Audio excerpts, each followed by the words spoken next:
Alrighty, let's get started. You all have a homework assignment due today on bolts. Now, I was supposed to give you a homework assignment today on welds, but I'm going to hold that off for maybe Friday or Monday, depending upon where we get today. One of the things about the welding assignment is it's going to be incredibly short. There's a good chance it's literally only one problem, because you're going to see how welds are pretty simple. We do have an exam in here coming up in 2 weeks. It'll be on bolts and welds.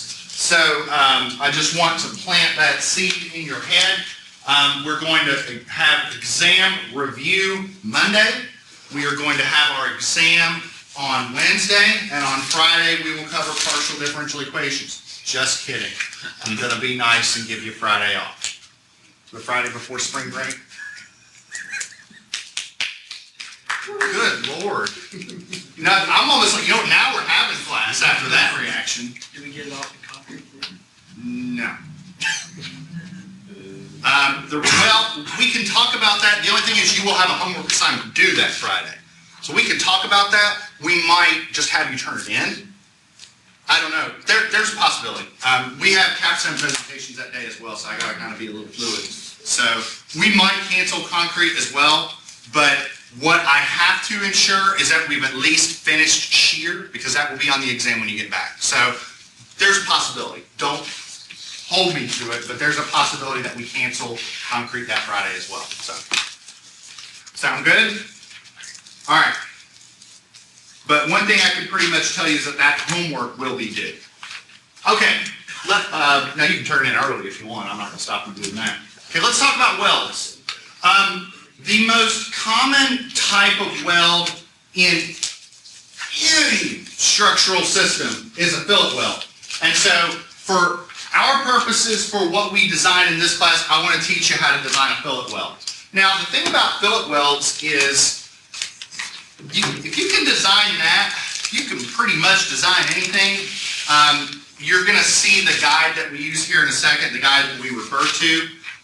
But I'll get to that here in a second. Okay. Now, so what I have here is an image of a fillet weld. This is obviously conceptual in nature, but the capacity of a fillet weld is traditionally defined based on what is called the effective throat of the weld. Now, the throat of a weld is defined as the distance from the root of the weld to the face of the weld. So, if we're talking about, a plate being welded to a plate, okay? So, and our weld is right there. The throat is the distance from the root to the face. So that's the throat, or what we call the effective throat, okay? So that's that distance. The size of the weld, we tend to refer to the size of the weld as being that distance here. We usually call that A. Sometimes you'll see it called W, but I tend to call it A just to, I don't know, that's just kind of what I do. So A is the size of the weld that we specify, and the effective throat is from the root to the face. Now, one of the things that's worth keeping in mind when we talk about capacity is that regardless of weld orientation, for what we do, we always assume that the welds are transmitting load through shear. Okay, what do I mean by that? Well, if you look at weld orientation, so weld orientation is the orientation or the angle between the longitudinal axis of the weld and the way in which, and the angle of the load, the direction of the load. So, a longitudinal weld would be like the image here on the left. A longitudinal weld is when the weld is the weld is parallel to the direction of the applied load, whereas a transverse weld is perpendicular, right? So longitudinal weld parallel to the load. Transverse weld perpendicular to the load. Now, a good example of a transverse weld is the handrail in the columns, okay? That handrail was a transverse weld, okay? It's a bad detail, okay? It's a very bad detail. Let me show you what happens as you change the angle of the weld, okay? What happens is, as the angle of the weld goes from a longitudinal weld to a transverse weld, the weld gets stronger. Like, welds are stronger when they're transverse, there's no doubt about it. But they're also less ductile. They withstand less deformation. It takes a lot less deformation for that weld to fail. So first off, if you're in a design scenario, you would want to be incorporating the worst case scenario, okay? Number one. But number two, you never want to use transverse welds by themselves because they would be susceptible to cracking and to failure much earlier than a longitudinal weld. So let me just sort of give you an idea of what I'm talking about. So let's say you have a plate and you're yanking on it. I am perfectly fine with you welding here and welding here. I am also perfectly fine if you weld here and there. But if you have a connection like this and you only place weld transversely, if you only do that, shame on you. Don't do that. Because A, that weld is far less ductile and is much more susceptible to failure. But two, and this is more specifically to what Dwayne Miller was talking about in that recording, transverse welds perform much worse when subjected to fatigue. Okay? Now let's talk a little bit about fatigue. I haven't really talked about that, I don't think, in specific detail. But everybody in this room has probably fatigued some metal in their life. All right? So you have a Coke can or a Monster or a Red Bull, whatever, have the tab on top of the Coke can, right?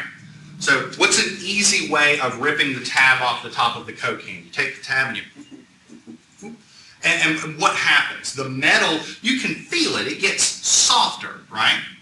Well, what you're doing is you're taking that metal and you're subjecting it to cycles of loading. You're loading it, and then you're unloading it, and you're loading it, and you're unloading it. And you can feel it. You can feel that metal, bless you. You can feel it get weak, right? That phenomenon is called fatigue. That's what's happening when you take a metal and you subject it through cycles of loading. It can fail at stresses far below its yield stress. By the time that you've folded that tab a couple times, it take a little bit, it comes right off, right? It gets weaker. So now, to be fair, what we're talking about there is what's called low cycle fatigue. You put it through a lot of stress and it fails under very few cycles, like 1, 2, 3, 4, 5, 6, about that it's probably done. Bridges experience high cycle fatigue. They go through millions of cycles of load, unload, load, unload, load, unload, because of the truck traffic, right? Now, the way that we handle this from a specification standpoint, and it's actually in your manual if you want to check it out. If you go to the chapters, it's in one of the appendices, like Appendix A, I think it is. They've reorganized the spec bit. But the way that we handle fatigue is we look at various connection details. So a connection detail might be a cover plate on a wide flange, or a connection between an I-beam and a stiffener, or something like that. And the way that the spec handles it is we grade them. So there's like a category A detail, which is just like bare steel. We've got category B, category C, category D prime, and it goes all the way to E. And E is like the worst. So if you remember in that video, he had mentioned that the handrail was kind of like a category E detail. So they behave very, very poorly in fatigue. So not only did they place the weld in the worst possible location, but they placed it in the worst possible location under a fatigue load. Because people are grabbing the handrail, then they're not, they're grabbing it, they're not, they're grabbing it, they're not. So you got this really, really non-ductile load being subjected to fatigue. Of course it was going to fail over and over and over again. Does that make sense? So don't do that. Again, there's nothing wrong with having transverse weld with longitudinal welds, but as long as you've got the longitudinal welds there as well. Sound good? All right. Now let's talk about capacity. Capacity of a weld is really straightforward. Okay, so what we as engineers do is we specify the size of the weld. So like a 1/4 inch weld, a 5/16 inch weld, whatever. Based on the size of the weld, you should be able to compute the effective throat distance very, very easily. look at that. This is trig, right? I've got a triangle that's a 45, 45, 90. I know the hypotenuse. If I look at this as the triangle, that's the hypotenuse. I can use the sine or cosine of 45 degrees. What is the sine or cosine of 45 degrees? It's 1 over the square root of 2. Calculate that out, it's like about 0.707. So if I know the weld size, the effective throat is 0.707 times the weld size. Does that make sense? That's just trig, okay? Now, the reason why I'm bringing this up is what we're going to have to do is we're going to have to look at the capacity of the weld and the capacity of the base metal. And you're going to see where the effective throat comes through here in a second. So when you're looking at the capacity of a fillet weld, remember when we were looking at bolts, we had the capacity of the bolt or the capacity of the plate. Well, when we're talking about welds, we have the capacity of the weld metal or the capacity of the base metal. And it's typically, not typically, it is some limiting stress times some area, right? That's pretty much the formula we've been using for a while now. Where do you get these values? You get them from table J25. Let's turn to table J25. I want to take a look at this. So this is on 16.1 dash, it's a big table. It starts on page 16.1 dash 123.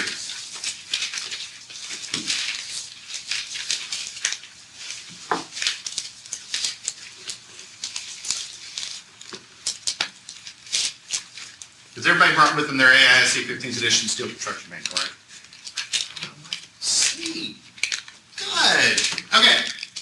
Now, if you look at table J25, look at the very top. We've got available strength of welded joints. Now, if you look at the columns, what do we have? We have load, type, and direction. So that's where we're talking about longitudinal, transverse, so on and so forth.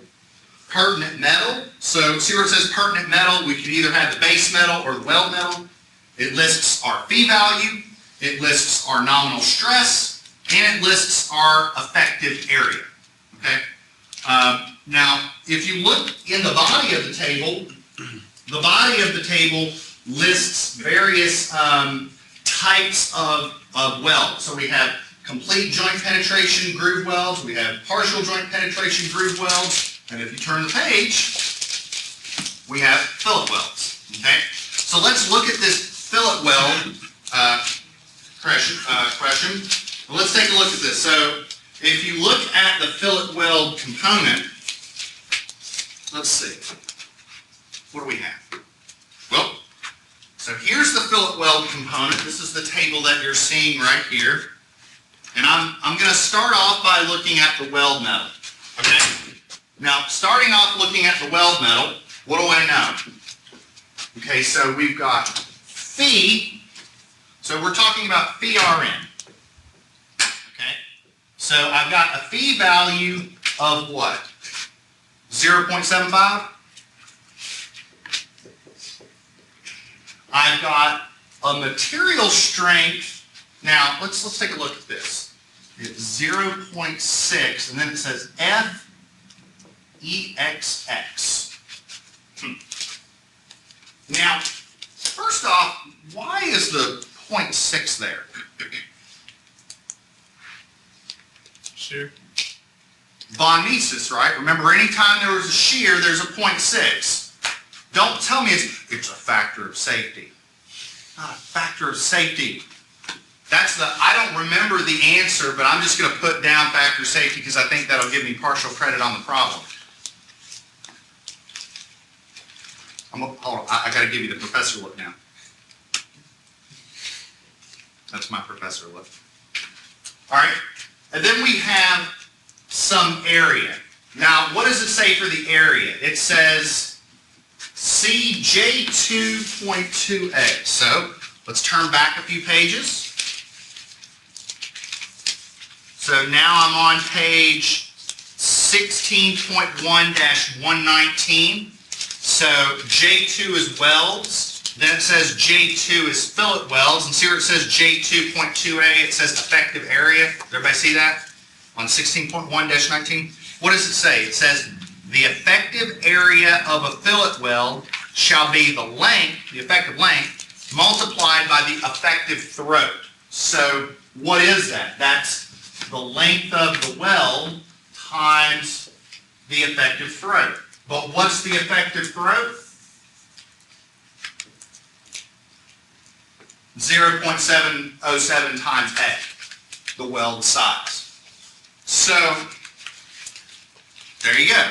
Now, the one thing that is here that might be a little new is this FEXX. Okay? FEXX stands for the filler metal classification. So the EXX is talking about the weld electrode.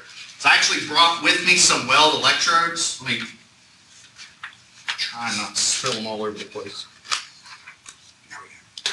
Okay, so here's a stick weld. I'm going to pass this around here in a second, then I'm going to close this so I don't. There it is. So this is a weld electrode. This would be used in stick welding. So if you notice, the one end is exposed. It comes into direct contact with the electrode. Remember how if you hold on.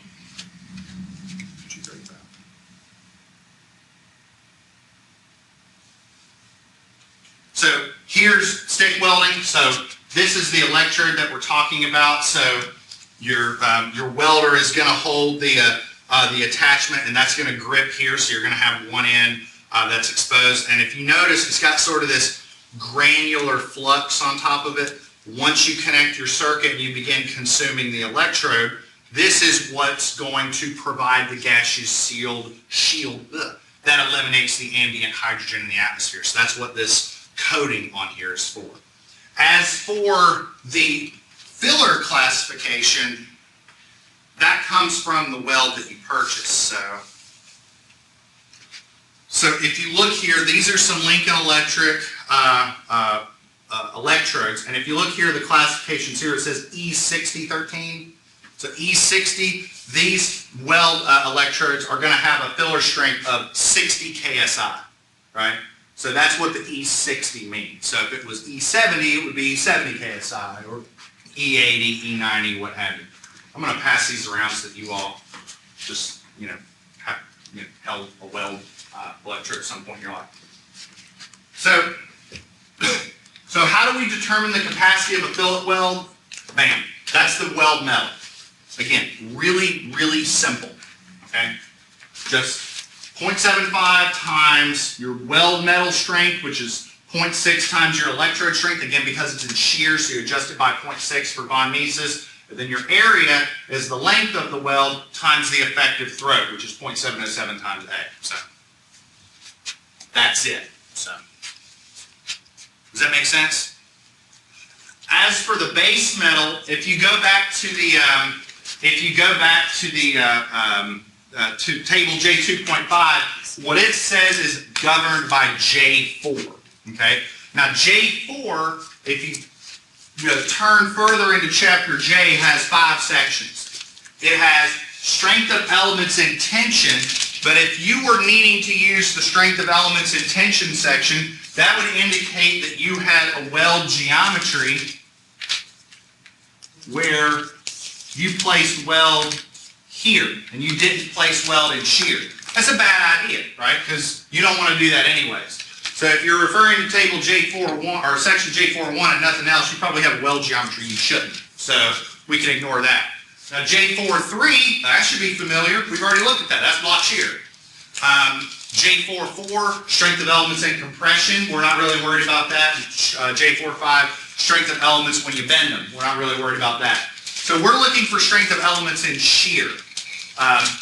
Now we should note that even though you might have a connection that has a combination of longitudinal and transverse welds, we're going to assume that from a capacity standpoint everything's in shear. It's a bit conservative, but it'll work for our purposes. And then how do we determine the shear capacity? Well, it's just 0.6 times the appropriate material strength times our areas. Now, some of this notation should be familiar, right? Because we have a gross area in shear and a net area in shear. But one of the things that's kind of nifty is we're not talking about a bolted connection, we're talking about a welded connection. So the gross area in shear and the net area in shear are the same because we're not drilling, we're not sub-punching, we're not cutting holes in the section to create a connection. So gross area and shear, net area and shear are the same. As for our phi values, that's really sort of the only thing that's new, is that shear yielding, the phi value is actually 1. It's not 0.9. So that's a little new, but this is, I think, one of the only instances where phi is 0.1 for the purposes of our class is when you're dealing with certain elements in shear. Like there are some cases with shear and beams where phi is 1, but that's about it. So don't worry, hold on, just so you're aware, I'm going to skip ahead a couple slides that I have a summary for you. So don't worry, I did provide a summary for you. So if you miss some of the formulas, don't worry, I have a summary. Right. So far so good? Okay.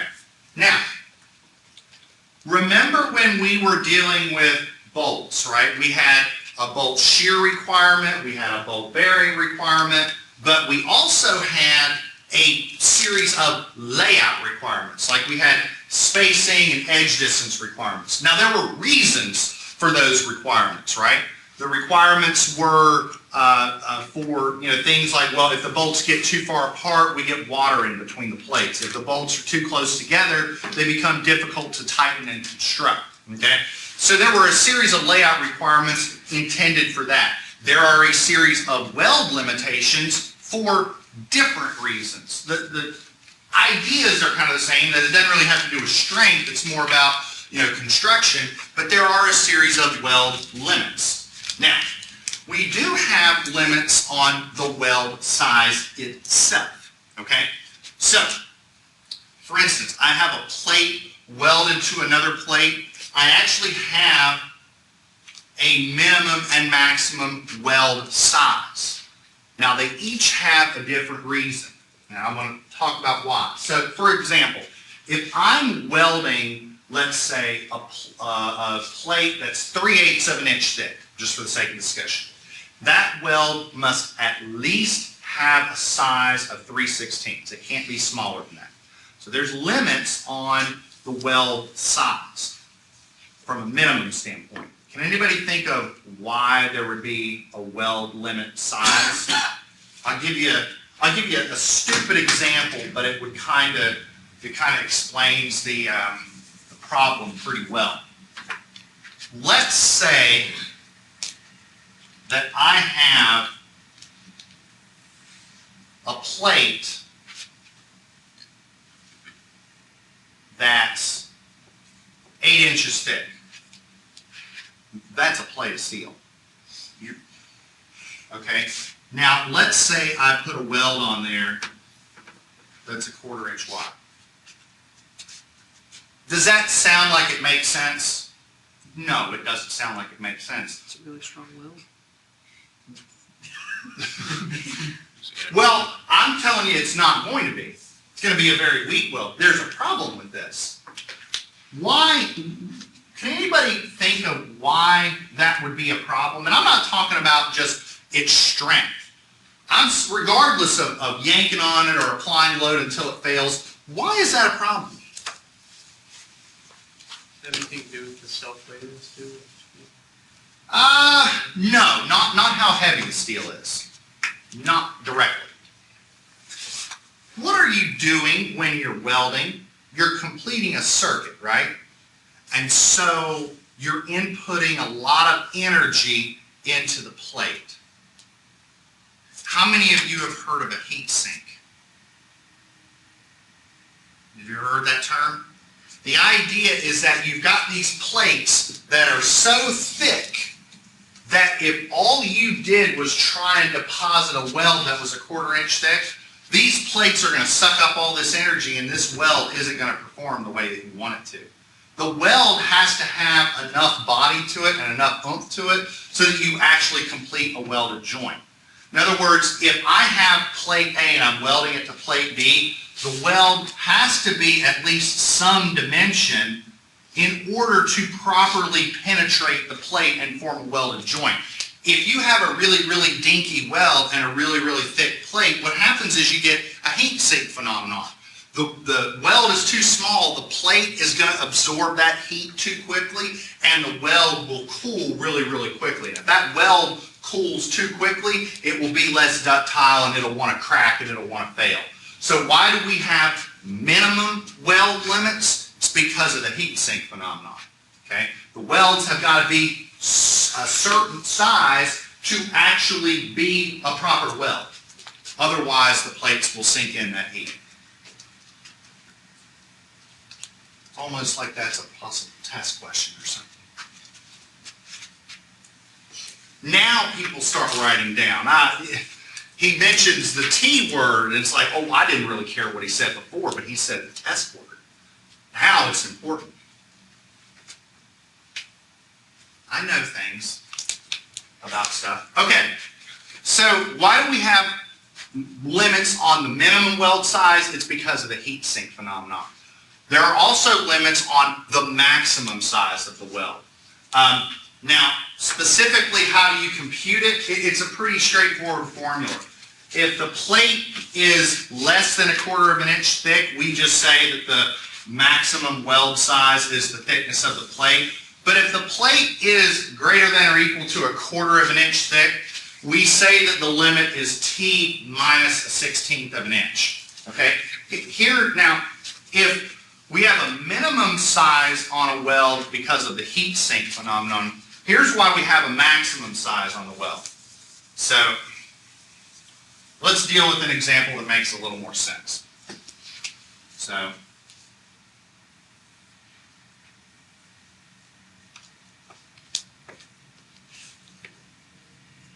okay, so let's say I've got these two plates lapped onto one another, and I start welding, right? So I've got, a weld, and I'm welding, and I'm welding, and I'm welding. If that weld gets too big, what's going to happen? I'm going to start to melt the tip of this plate. And if I start melting this, then all this is going to melt, and then my nice pretty weld is going to start looking kind of weird, and then this is going to melt, it's going to start looking kind of weird. So what we're saying is that for plates that have, some reasonable thickness to it, we say, well, we want to back the weld off by 1/16 of an inch because we'd like to maintain the geometry of the weld. So, for instance, if I'm welding a 1/2 inch thick plate, I take a 1/16 off of that, and I say that's the biggest weld you can deposit.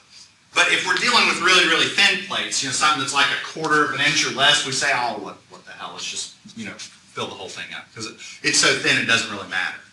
So why do we have a minimum weld size? It's the heat sink phenomenon.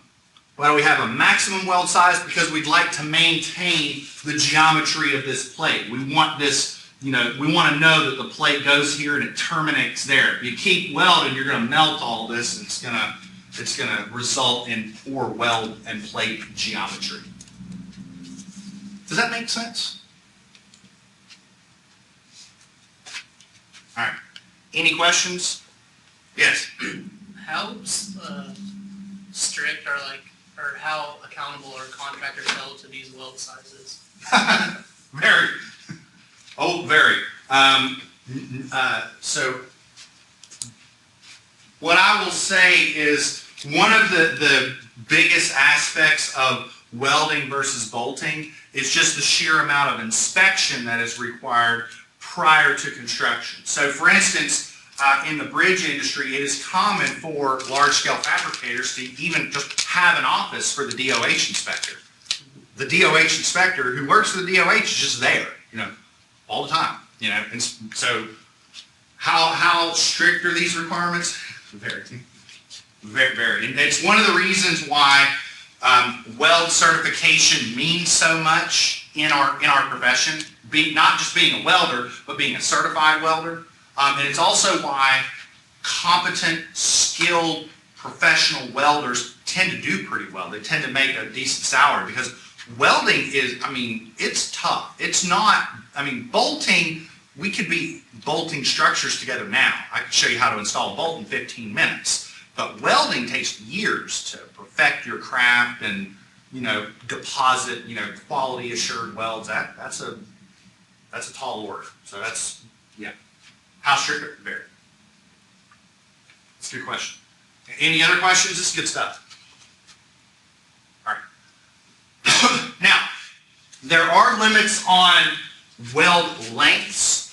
So for instance, the minimum length of a weld is 4A. So the idea is if you're going to deposit a weld and you're going to count on it for capacity, it has to have some length to it.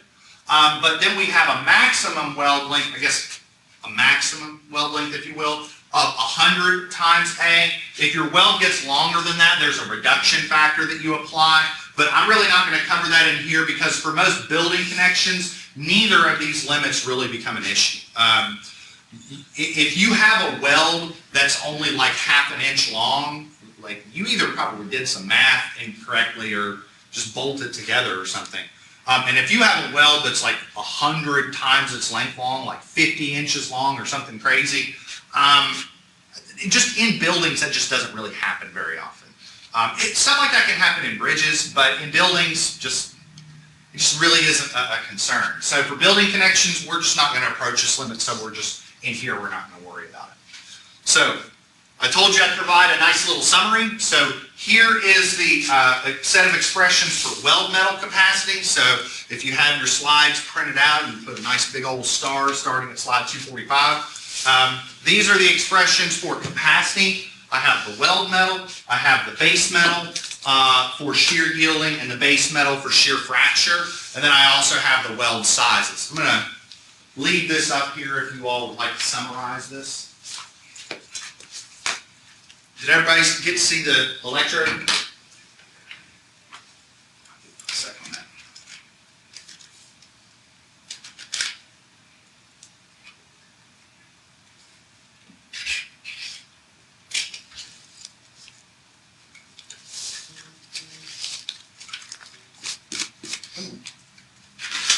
There we go. Everybody got this? Or do you want me to leave it up here for a second? I can. I don't know. Give me one second.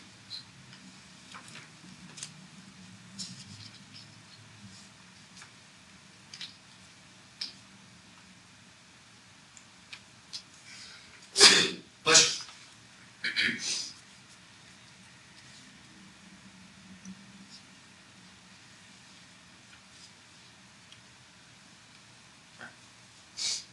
We good? Okay. And here's the weld limit sizes. For the minimum weld size, there's not really a formula. You kind of have to look that up. It's on table J2.4. I think it's, do I have my page number right? I think it's 16.1-119. Yep. Yep. For some reason last year I thought I had a page number incorrect, but I think I got it. It's a sheet. And then your maximum weld size is either T or T minus 16.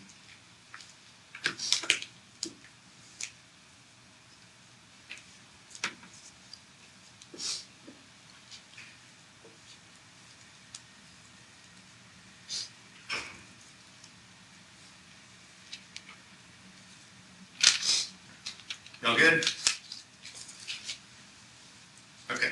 Now, this note here really isn't pertinent to analysis. It's more pertinent to design. But one of the things I wanted to mention, just from a practical standpoint, a very, very common weld size that we use for design is 5/16. Okay, I want to show you why. It's actually a good day I brought the electrodes. So here's my electrode, here's my joint that I'm welding. Ultimately what I'm after, if I'm a welder, is to deposit the weld according to the size specified. Okay, and who specifies the size of the weld? We do. We're the structural engineer, right? Now, a very, very common weld size is 5/16, and I'm going to show you why. Okay, let's say that I specify a weld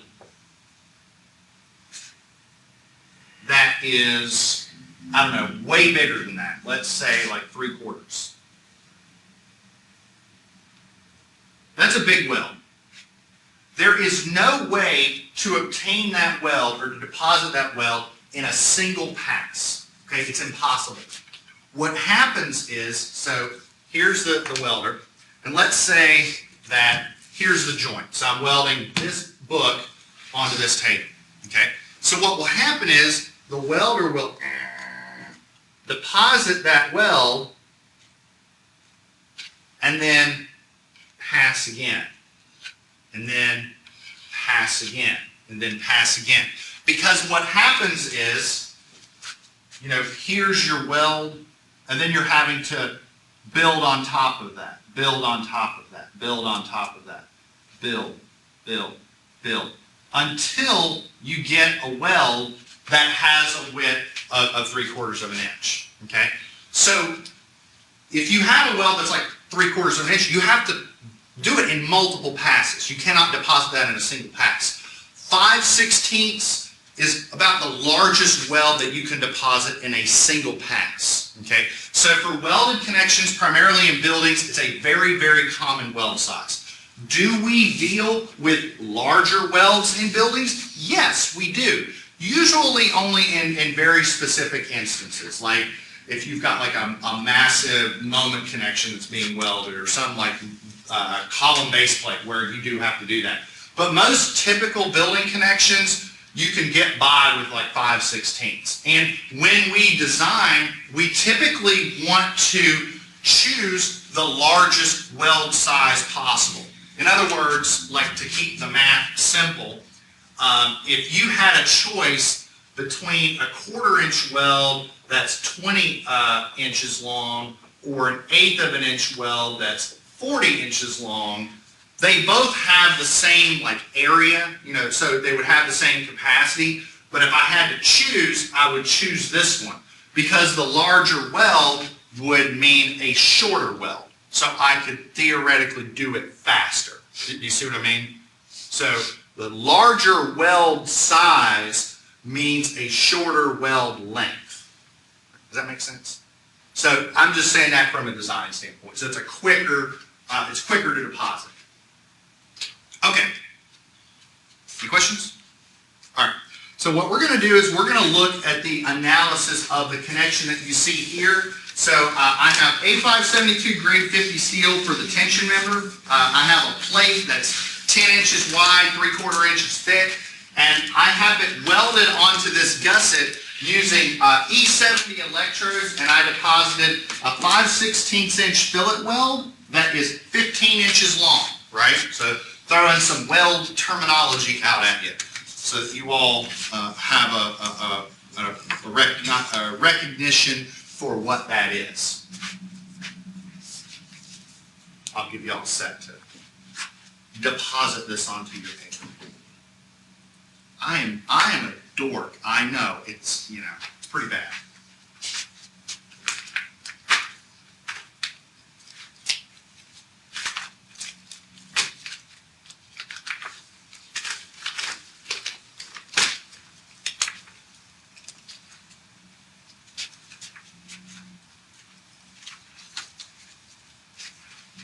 Okay.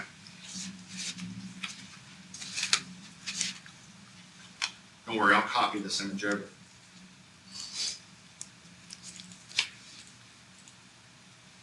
Nope.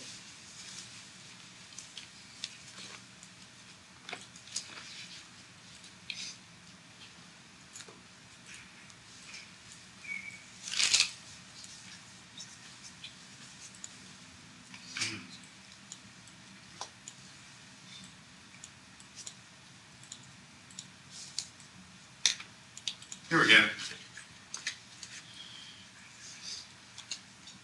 All right. So, like I said, this is really simple. Okay. So, what do we know about the weld? Well, we know that it's E70 electrodes. So that means that our filler metal capacity is 70 KSI, and for our base metal, we know that's A572 grade 50. So can somebody tell me what FY and FU are for a 572 grade 50.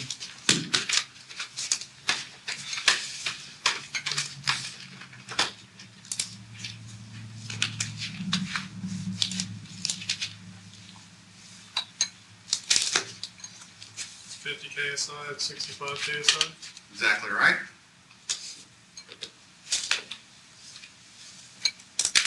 All right. So, like I said, this is pretty simple. So we're going to do the weld metal capacity.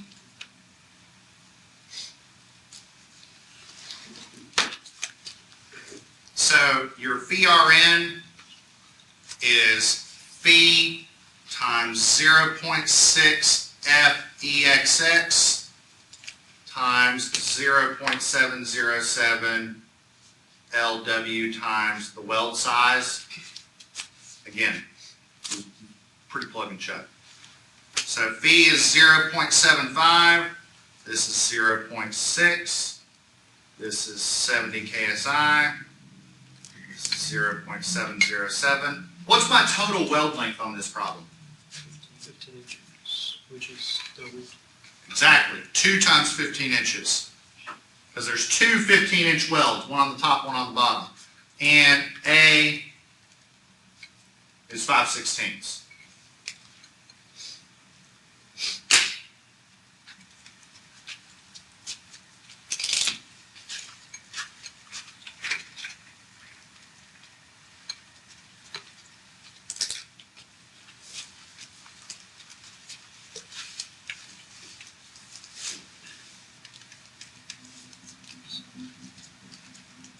So anybody got a number?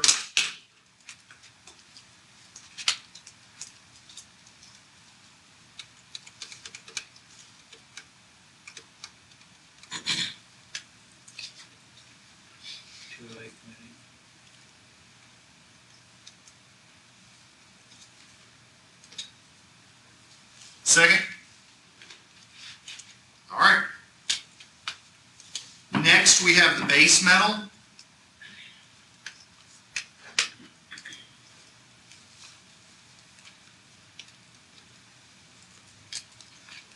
All right.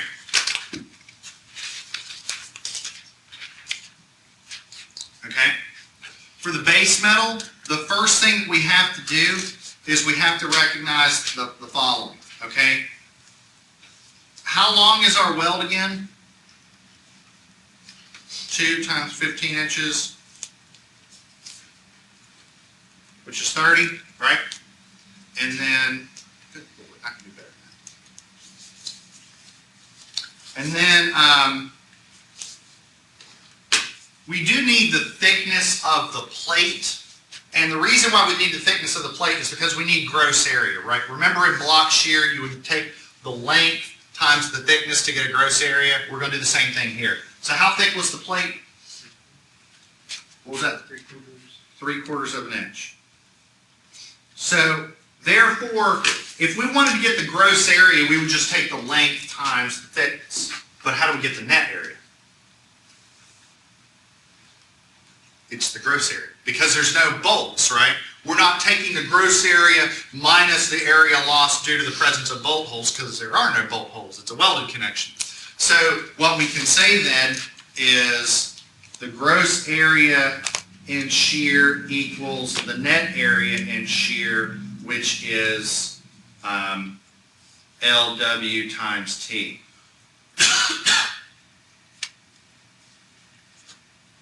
So that's, hold on, 90/4, 22.5. Did I do that right? So, how many limit states do we have for base metal? We have shear yielding and shear fracture. All right? So, shear yielding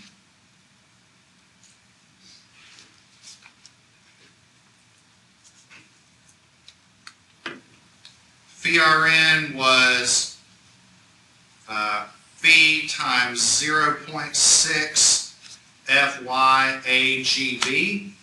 Remind me, what was shear, or what was phi for shear yielding? 1. Yeah, that was 1.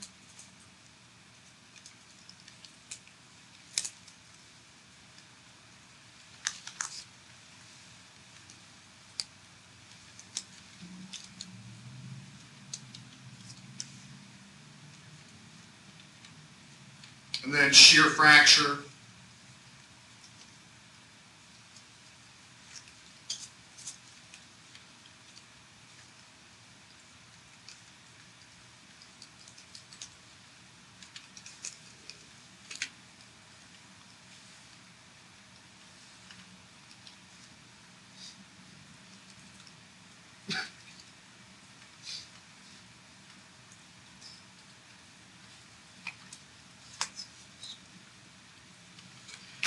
Anybody have an answer for shear yielding?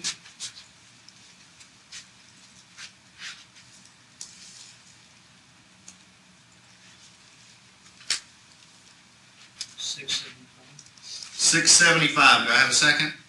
Yes. How about shear fracture?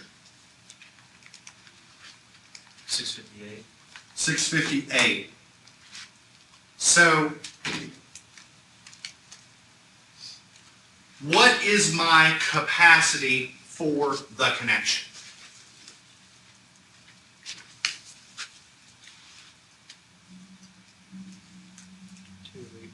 .208. The weld metal governs. The weld is going to fail well before the base metal does. So therefore,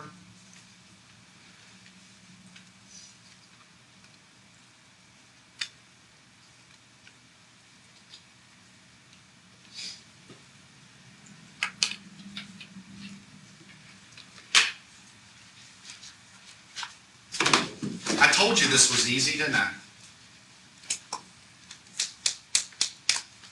All right, one last thing before we call it. Does everybody have this? Can I move on to the next panel? All right. One last thing before we move on.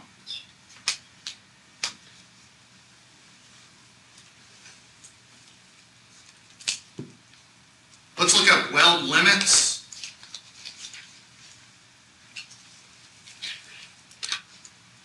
So let's start off with amen. So amen, we looked that up. So you tell me, what is our minimum weld size going to be for this problem?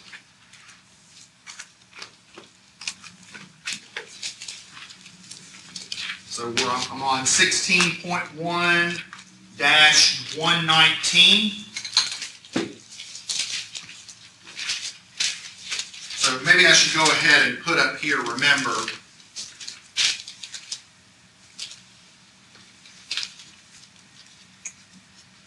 T is 3/4 of an inch. So what is amen? 1/4. And so that's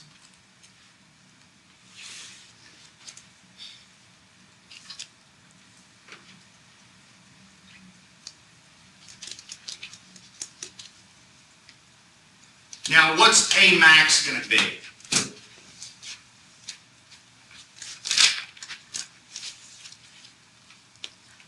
Now you don't look A max up.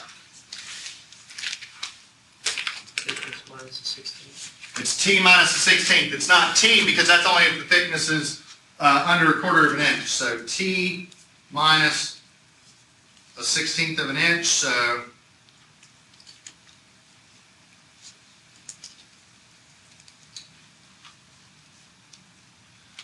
that 3/4 is 12/16 minus 1, that's 11/16. A was 5/16. So did we meet weld limits? Are we between our minimum and maximum? Yeah. So